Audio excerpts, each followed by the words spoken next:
Out there this morning, we're watching that batch of rain and embedded thunderstorms back off towards our north and west. That'll continue to swing its way through, so we have a DMV first warn day for the threat of some stronger thunderstorms, especially right around the afternoon time frame. More details on time coming up. Also coming up this morning, 2 firefighters recovering after being hit by a tractor trailer on a highway. What officials want you to know about Maryland's Move Over law. Plus, improving fire safety, the efforts being made in Maryland after a recent house fire and dozens of deaths this year. And later, celebrating Juneteenth across the DMV. We're highlighting some events happening all weekend ahead of the holiday. The station covering all of the DMV. This is DC News Now. All right, at 6 o'clock on this Friday. Good morning to you. Thanks for joining us. I'm Corey James. Good morning. I'm Tanaya Wright. We're going to start you off with a live look outside on this Friday morning. Jackie, people definitely want to grab the umbrellas before they head out. Yeah, exactly. But we're out there right now. We're taking a live look over the Kennedy Center. We're a little bit after sunrise, so it looks quite nice out there and quiet for now. Not so much later on this afternoon. We'll be watching for scattered showers and thunderstorms, and some of those storms could be on the stronger side. Already starting to notice some lightning strikes just over the state line there in West Virginia. We just saw a few of those now popping up closer towards Friendsville, out towards Garrett County. So this is in extreme westernmost parts of Maryland. As we take a wider look across the DMV, we're seeing at least a few of those thunderstorms already passed through southern Maryland. But again, that main line is well back off towards the north and west, mainly along and north and west of, say, Cumberland and areas back out that way. The radar, though, we're watching this line come together as it advances across West Virginia with the clusters of thunderstorms. And again, seeing some heavy downpours at that as well. Severe outlook for the day today. Marginal risk for much of our area from I-81 to I-95. That's 1 out of 5 on that severe scale. Slightly higher of a chance farther southernmost parts of Maryland. So certainly want to be weather aware in that area and even across much of the region, considering hail is also a possibility. I have more on the timing of those showers and storms coming up, but Shanika's here with the on-4 and look at those roadways. How's traffic right now? All right, so everything is looking good, Jackie. We're going to start out in northern Virginia this time. 95 heading north and south. This is right in the Mixing Bowl area. You can see you're looking good. Traffic flow is looking great right now. Now, not on a 50 heading inbound. Right near the Anacostia River Bridge, you will see the left side blocked because of paving operations. So that is right on the DC-Maryland line, heading inbound on 50. So do beware of that situation. If you're in Brandywine, 301 heading north, right near Cedarville Road, you will find crash activity here, not slowing anything down just yet. Thank you, Shanika. Your time right now is coming up on 6:02 on a Friday. Hey, let's take a look at your Know and Go headlines this morning. A pregnant woman is dead and her baby suffering from critical injuries after a shooting in Southeast D.C. Police say it happened yesterday around noon. Officials say the woman was in a car with the man when another car pulled up and started shooting. That man is expected to be okay. And happening now, Maryland Governor Wes Moore is launching a new Safe Summer initiative that he hopes will slow violence among young people. The plan will invest $122 million for law enforcement across the state. It will also offer summer training, summer job training, recreation classes, and early intervention for young people. And officials are on alert this morning after a cyber attack on several federal agencies. Both the U.S. Department of Energy and the Treasury were compromised by a Russian cyber extortion gang. The global hack involved a file transfer program. The U.S. military and intelligence community was not impacted. And 2 firefighters are in the hospital right now after a truck hit a Prince George's County ambulance on the inner loop of the Capitol Beltway. Now, this happened at about 9 o'clock last night on I-495 right near Route 210. Officials say the ambulance was on the scene of another accident when it was hit by a tractor trailer. The fire department says the firefighter suffered non-life-threatening injuries in this incident. And this all brings Maryland's Move Over law back into the spotlight. Taking a look at the law, it forces drivers to make a lane change or slow down when approaching a stopped car on the road. The law used to only include emergency vehicles and tow trucks. Last October, it expanded to include all cars stopped on the side of the road. Right now, Virginia is considering a similar bill in the state legislature. All 50 states and D.C. require that you give space to emergency vehicles. Fairfax County Police needs your help this morning identifying a rape suspect. Police say this is the man they are looking for. He's wanted in connection to a rape near Seminary Road and Leesburg Pike and Falls Church last week. Officials say he dragged a woman into the woods. Authorities are asking if you know who this person is to contact police. Time right now at 6:03. A pregnant woman is dead and her newborn baby suffering from critical injuries after she was shot in Southeast D.C. yesterday. Police are saying this may have been a targeted attack. Our Tosin Fakile is live this morning at police headquarters. So Tosin, tell us what we know.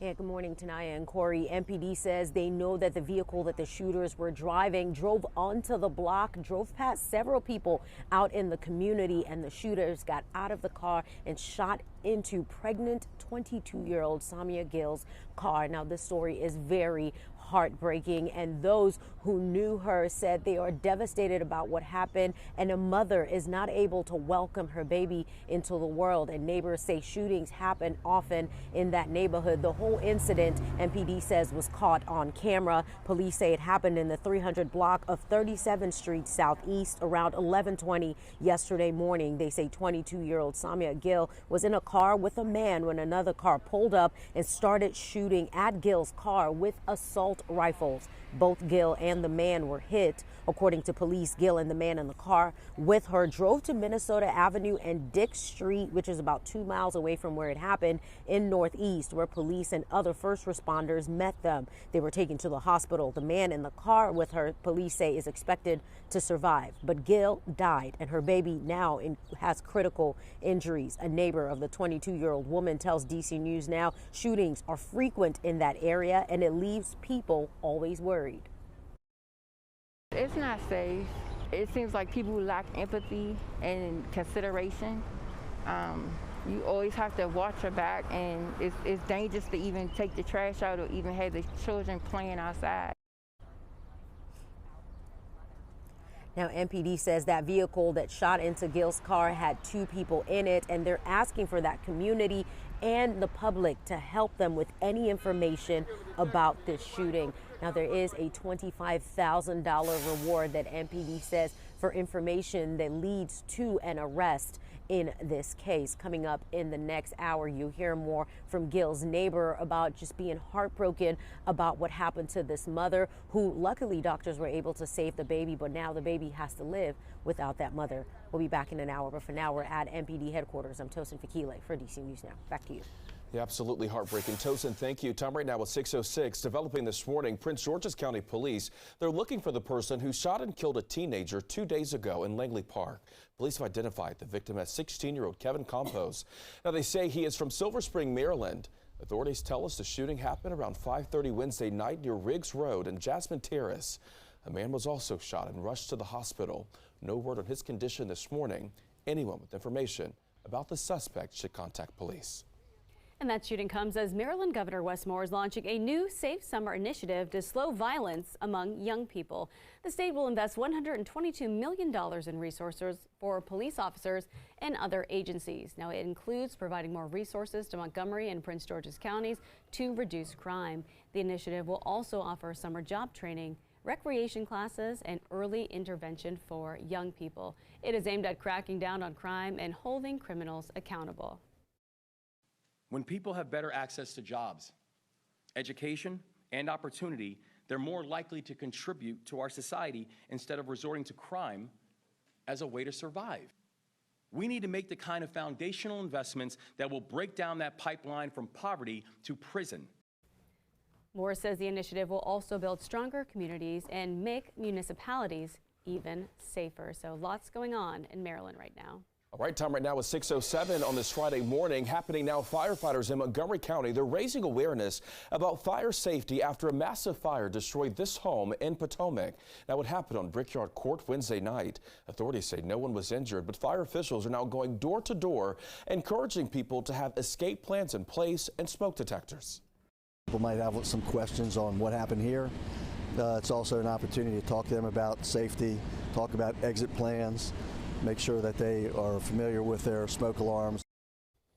Officials say at least 40 people in Maryland have died in fires so far this year.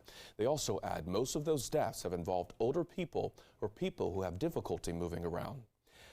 And a new deadline could impact outdoor dining areas in Arlington. During the pandemic, outdoor dining was a crucial element for businesses. That is right. The county is considering a policy that could allow businesses to keep those temporary outdoor areas set during the pandemic. Now, the proposal considers zoning changes for temporary outdoor seating areas. To keep them, businesses just have to apply through the county's zoning office. A lot of businesses are hopeful that this new proposal will make the process quicker and easier. So we've been told by county staff that as long as restaurants are working in good faith with the county, that they won't be shut down. Restaurants often have to hire a land use attorney in order to help them navigate that process. It's just a lot of additional expense. Officials say the proposal does not address the need of people who walk and bike on the sidewalks. Some changes have already been proposed to include concerns about noise in certain neighborhoods. And the district, a city council member, is working to increase transparency between people and DC's call center. A new legislation was introduced yesterday. Now, the Office of Unified Communications Amendment Act would require the OUC to post data every month about its operations. This includes information like the number of dispatcher errors, the cause of these errors, and the number of shifts with minimal staffing.